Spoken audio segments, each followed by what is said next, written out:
सभा चुनाव की तैयारी में जुटी कांग्रेस।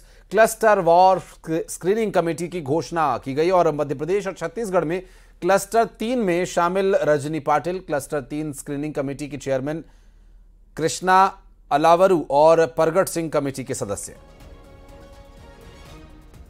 और इस बीच ये बड़ी खबर हम आपको बता रहे हैं, जहां पर कांग्रेस पार्टी 2024 के लोकसभा चुनाव की तैयारी में जुट चुकी है और इस बार लोकसभा चुनाव की तैयारी में कांग्रेस पार्टी ने क्लस्टर वार स्क्रीनिंग कमेटी की घोषणा की है। और क्लस्टर के आधार पर जो स्क्रीनिंग कमेटी है, जिसमें छत्तीसगढ़ क्लस्टर में 3 में शामिल Rajni Patil cluster 3 screening committee की चेयरमैन, कृष्णा अलावरू और परगट सिंह कमेटी के सदस्य हैं। तो जानकारी यह मिल रही है 2024 लोकसभा चुनाव को लेकर कांग्रेस पार्टी अब काम में जुट गई है और लगातार जिम्मेदारियां तय की जा रही हैं।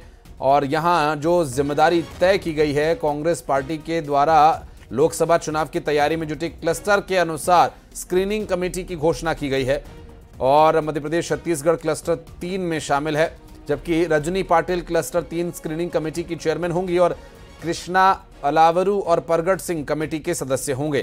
तो क्लस्टर्स के अनुसार जो स्क्रीनिंग कमेटी है बनाई जा रही है। शिवम हमारे सहयोगी इस वक्त दिल्ली से जुड़ गए हैं। शिवम, 2024 के हिसाब से अब जिम्मेदारियां तय कर रही है कांग्रेस?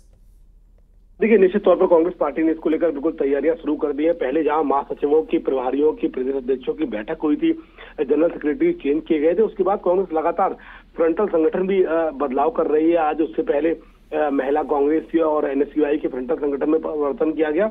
इसी कड़ी में कांग्रेस ने आज लोकसभा चुनाव के लिए स्क्रीनिंग कमेटी का गठन कर दिया है। कांग्रेस स्क्रीनिंग कमेटी को 5 क्लस्टर में बांटा है। वहीं हर एक क्लस्टर में एक चेयरपर्सन के साथ 2 लोगों को जिम्मेदारी दी गई है।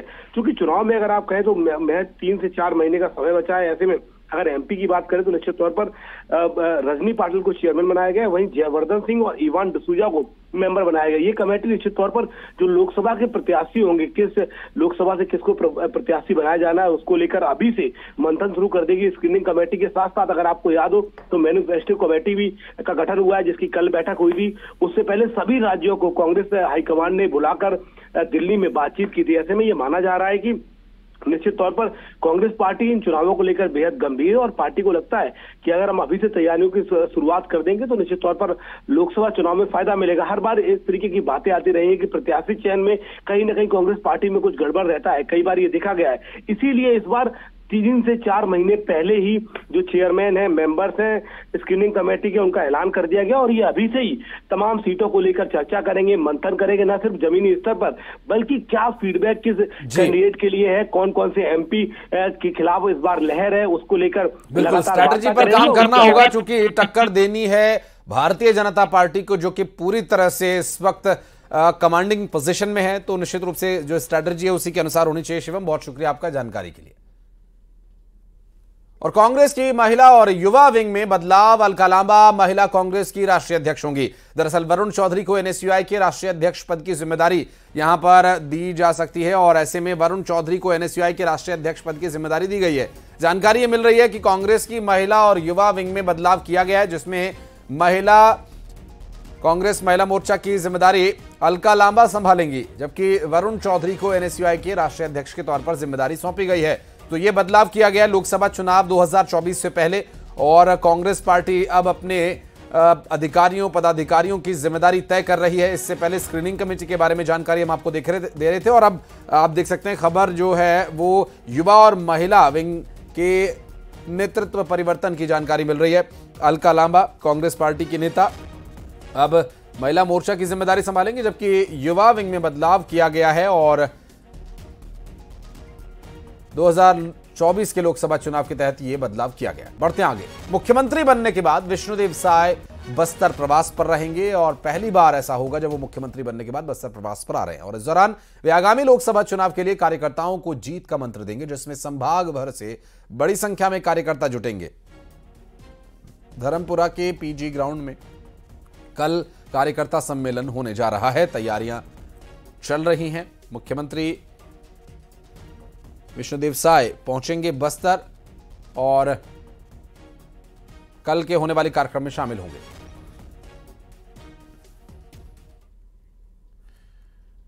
और बीजेपी लोकसभा चुनाव की तैयारियों में जुट गई है। बीजेपी की मैराथन बैठक के बाद डिप्टी सीएम अरुण साव ने बताया कि बैठक में बीजेपी के पदाधिकारियों की लोकसभा सीटों को जीतने और नरेंद्र मोदी देश की तीसरी बार प्रधानमंत्री बनने की योजना बनाई जा रही है। और लोकसभा में प्रत्याशी चयन को लेकर डिप्टी सीएम ने बताया कि पार्टी जीतने योग्य अच्छे प्रत्याशी चुनाव मैदान में उतारेगी ताकि छत्तीसगढ़ की 11 लोकसभा सीटें जीत सके। विधानसभा चुनाव में छत्तीसगढ़ की जनता ने ऐतिहासिक बहुमत भारतीय जनता पार्टी को दिया है। वोट प्रतिशत के हिसाब से और सीटों के हिसाब से बहुत ऐतिहासिक बहुमत भारतीय जनता पार्टी को छत्तीसगढ़ की जनता ने दिया है। और अब भारतीय जनता पार्टी छत्तीसगढ़ की 11 लोकसभा सीटें जीतने की तैयारी कर रही है। और रायपुर से खबर, हसदेव के जंगलों की कटाई के मामले में कांग्रेस की जांच समिति में बदलाव किया गया है। जांच समिति ने 2 बड़े नेता बाहर कर दिए, जिसमें टीएस सिंहदेव और अमरजीत भगत को बाहर का रास्ता दिखाया गया है। आपको बता दें कि कांग्रेस पार्टी ने यह बदलाव किया है, चूंकि जांच समिति में अब यह बदलाव किया गया है। हसदेव के जंगलों की कटाई के मामले में कांग्रेस पार्टी ने एक जांच समिति बनाई हुई थी, जिसमें कि टीएस सिंहदेव और अमरजीत भगत दोनों ही सदस्य थे, लेकिन अब दोनों ही को बाहर कर दिया गया है।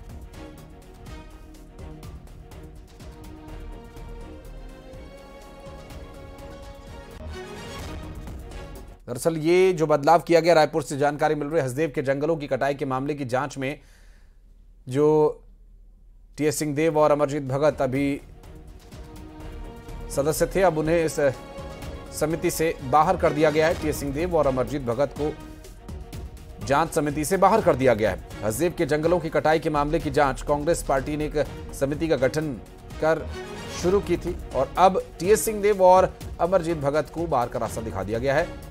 और ऐसे में एक पत्र भी जो सामने आया, जिसमें बदलाव की जानकारी विस्तृत रूप से दी गई। आपको देख पा रहे होंगे आप आपकी टीवी स्क्रीन पर वो पत्र, हसदेव के जंगलों की कटाई का ये पूरा मामला। रायपुर से खबर, इस वक्त की बड़ी खबर हम आपको बता रहे हैं। कांग्रेस पार्टी की जांच समिति में बदलाव, जिसमें टीएस सिंहदेव को हटा दिया गया, अमरजीत भगत को हटा दिया गया है।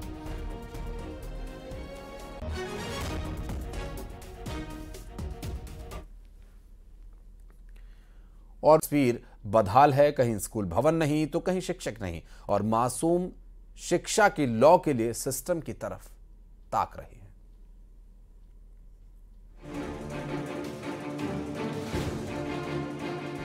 जगदलपुर जिले में प्राइमरी स्तर पर शिक्षा का बुरा हाल है। खासकर बस्तर संभाग के अंदरूनी इलाकों में कई स्कूलों में सुविधाओं का घोर अभाव है, तो कई जगहों पर शिक्षकों की भारी कमी है। आलम यह है कि कहीं एक कमरे में 5-5 क्लास के बच्चों को पढ़ाया जा रहा है, तो कहीं 2 कमरों में 5वीं क्लास तक के छात्रों को पढ़ाया जा रहा है। बस्तर में शिक्षा को लेकर भले ही सरकार लाख दावा करे कि बेहतर शिक्षा दी जा रही, लेकिन तस्वीरें कुछ और ही बयां करती है। प्राथमिक शाला जो स्कूल है, वहां पर जो बच्चों की संख्या है वो दर्ज मात्र नाम है। पहली कक्षा से लेकर 5वीं कक्षा के लिए अलग अलग कक्ष होने चाहिए, लेकिन हम अब नज़ारा दिखाते हैं कि एक कक्षा में पहली, दूसरी, तीसरी, चौथी और 5वीं के बच्चों को शिक्षा दी जा रही है। आइए दिखाते हैं ये नज़ारा कि यहाँ जो बच्चे बैठे हैं कौन से क्लास के हैं। ये जो बच्चे देख सकते हैं कि चौथी, 5वीं, तीसरी, दूसरी और पहली के बच्चे यहाँ पर पढ़ रहे हैं। शिक्षा भी मौजूद है। इन बच्चों को एक कक्षा में ही इनको शिक्षा दी जाती है। बस्तर क्षेत्र के ऐसे ज्यादातर स्कूलों में 5वीं तक के छात्रों को पढ़ाने के लिए एक ही शिक्षक है, जिसकी वजह से पढ़ने वाले छात्र और पढ़ाने वाले शिक्षक दोनों परेशान हैं। 1 से 5 तक की कक्षाएं लगती है सर। रूम कितने? रूम 2 क्लास है सर और एक ऑफिस है। तो कैसे संचालित होता 5 कक्षा? पहली और दूसरी का एक कक्षा में होता है सर, और तीसरी से 5वीं का एक कक्षा में बैठते हैं बच्चे। तो पढ़ाने में कोई दिक्कत नहीं होती है? दिक्कत तो होता है सर, लेकिन अब एकल शिक्षक हैं तो करना ही पड़ता है। आप HM भी है और टीचर भी है? जी सर, दोनों संभाल है? दोनों संभालना पड़ता है सर। अच्छा, जैसा कि आप लोग को पता होगा कि शासन के निर्देश अनुसार जो भी हम संलग्न करते थे उनको समाप्त कर दिया गया है। तो अभी कुछ स्कूलों में ऐसी प्रॉब्लम आई है, तो कलेक्टर महोदय द्वारा ये निर्देशित किया गया है कि रैशनलाइजेशन किया जाए, मतलब दर संख्या के अनुसार जहाँ जो टीचर्स अगर अधिक हैं तो उनको जहाँ कम है वहाँ पर शिफ्ट किया जाए, क्योंकि शिक्षक के पद पूरे भरे भी नहीं गए हैं, काफ़ी पद रिक्त हैं। तो इस प्रकार से अब रैशनलाइजेशन हम कर रहे हैं। जिले के तोकपाल ब्लॉक के स्कूलों के शिक्षक कई बार आला अधिकारियों को मौजूदा स्थिति की जानकारी दे चुके हैं, लेकिन कोई सुनवाई नहीं हो रही है। ये कौन सी कक्षा के बच्चे पढ़ रहे हैं? यहाँ अभी फिलहाल में पहली से 5वीं तक एक ही रूम में बैठाए थे। क्यों, आखिर क्यों ऐसा क्यों? अभी अलग अलग बैठाए थे, लंच के बाद ना एक सामूहिक एक्टिविटी कराएंगे बोल के एक जगह बैठाए। लेकिन रूम तो 2 ही है। रूम 2 ही है। कैसे बैठाते हैं? अभी पहली से 3वीं तक एक रूम में और 4वीं से 5वीं तक एक रूम में बैठाते। तो पढ़ाई डिस्टर्ब नहीं होता है? डिस्टर्ब उतना नहीं होता है सर, मैनेज कर लेते हैं। अभी अलग अलग मतलब पीरियड वाइज कराते हैं। तो अतिरिक्त रूम के लिए मांग नहीं किया आपने? अतिरिक्त रूम के लिए मांग तो नहीं किया सर। फिर भी नया भवन के लिए बोले हैं, तो नया भवन बनेगा बोल के बोले हैं पंचायत वाले। कब से ये स्थिति है? जब से मैं आया तब से ऐसी स्थिति है। तो एक कक्षा में बैठ के पढ़ा रहे हैं? जी, 2 कक्ष में। 2 कक्ष में बैठ के पढ़ा रहे हैं। इसकी जानकारी उच्च अधिकारी को है क्या? है सर। कोई मतलब आता है, देखता है? जी आते हैं, BO BRC भी आते हैं, संकुल समन्वयक भी आते हैं, सभी हमेशा आते रहते हैं। आप मैनेज करते हैं? जी, मैनेज करके चलाते हैं। ये शिक्षक का कहना है कि किसी भी हालात में बच्चों को शिक्षा देने के लिए ये मैनेज करते हैं, लेकिन कायदे से जब पहली से देखिए 5वीं तक जो कक्षा लगनी चाहिए वो अलग अलग रूम में लगनी चाहिए, लेकिन 2 रूम में पहली, दूसरी, तीसरी और चौथी, 5वीं को शिक्षा दी जा रही है। ऐसे में आप अंदाज़ा लगा सकते हैं कि जो बच्चों को तालीम दी जा रही है, क्या वो तालीम उन तक सही पहुँच पा रही है या नहीं। श्रीनिवास नायडू, न्यूज़ 18 जगदलपुर। और मध्य प्रदेश के मुख्यमंत्री डॉक्टर मोहन यादव पहुंचे दिल्ली। कल पार्टी के वरिष्ठ नेताओं से मुलाकात करेंगे, केंद्रीय मंत्रियों से भी मुलाकात करेंगे मुख्यमंत्री। राज्य के अलग अलग मुद्दों पर चर्चा होगी। दिल्ली पहुंचे हैं मुख्यमंत्री डॉक्टर मोहन यादव। इस वक्त की बड़ी खबर, दिल्ली पहुंच चुके हैं। इस वक्त जानकारी मिल रही है, राज्य के अलग अलग मुद्दों पर वरिष्ठ नेताओं से चर्चा करेंगे, केंद्रीय मंत्रियों से मुलाकात होनी है, मध्य प्रदेश के विकास के संदर्भ में बातचीत होगी। कल पार्टी के वरिष्ठ नेताओं से भी मुलाकात उनकी होनी है, केंद्रीय मंत्रियों से भी मुलाकात का सिलसिला चलेगा। और आपको बता दें कि मुख्यमंत्री डॉक्टर मोहन यादव दिल्ली दौरे पर हैं, दिल्ली पहुंच चुके हैं मुख्यमंत्री डॉक्टर मोहन यादव। क्या कुछ उनका शेड्यूल रहेगा और किन किन नेताओं से मुलाकात होनी है और किन मंत्रियों से मुलाकात होगी, राज्य के किन मुद्दों को लेकर वो बातचीत कर सकते हैं, इसके बारे में और डिटेल्स आगे आप तक पहुंचाएंगे। फिलहाल जानकारी ये मिल रही है कि मुख्यमंत्री डॉक्टर मोहन यादव पहुंच चुके हैं दिल्ली। मध्य प्रदेश के मुख्यमंत्री डॉक्टर मोहन यादव दिल्ली में मौजूद हैं। इस वक्त की बड़ी खबर,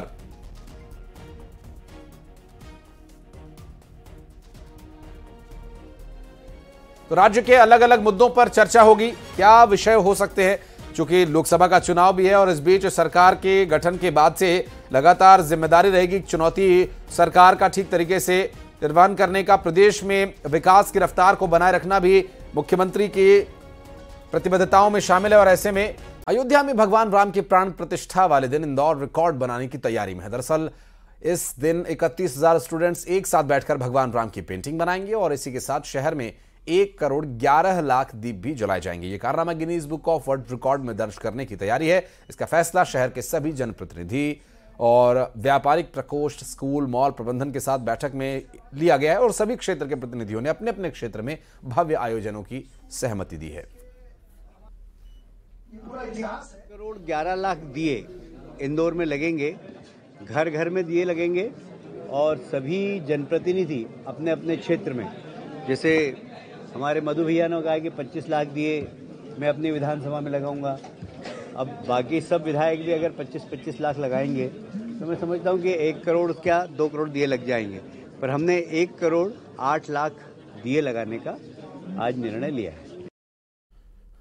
और शिवपुरी में एक ड्राई क्लीनर ने अपनी ईमानदारी की मिसाल पेश की। दरअसल एक शख्स अपने कपड़े ड्राई क्लीन के लिए यहां पर देकर चला गया, उसके कपड़ों की जेब से 50,000 रुपए मिले और ईमानदार ड्राई क्लीनर ने उस कपड़े के मालिक को उन रुपयों को ईमानदारी से लौटा दिया। परसों कपड़े आए थे किसी गेस्ट के, तो हमने कल ट्रैकिंग करे तो उसमें देखा कपड़े छाप रहे थे, उसमें 50,000 रुपये नोट थे, 50,000 रुपये करीबन 100 नोट थे, 500 से। नहीं सर, हमारे मन में ऐसा कोई लालच नहीं, हमारे मैडम भी साथ में है। तो बोलिए कि ये किसी के पैसे तो ऐसा मन में कहीं भी लालच नहीं था हमारे मन में। हमने तुरंत सोचा मैं ये किसके कपड़े हैं, पहले ये देखा हमने कि फलाने के कपड़े हैं, तो हमने उनको बोला कि मैं तुरंत उनको कॉल किया, सर आपके पैसे निकले हैं, इससे तो कोई लालच मन में नहीं आया हमारे पास। श्रीअन्न यानी कोदो, कुटकी, सामा, रागी, मड़ुआ, काकुन, कंगनी जैसे मोटे अनाज के प्रति लोगों में जागरूकता पैदा करने के लिए साइकिल मैन उमरिया पहुंचे, जहां उन्होंने किसानों से परिचर्चा की और उन्हें श्रीअन्न की पैदावार बढ़ाने के गुर सिखाए। साइकिल मैन के नाम से मशहूर हरियाणा के नीरज प्रजापति कश्मीर से कन्याकुमारी तक साइकिल यात्रा कर रहे हैं।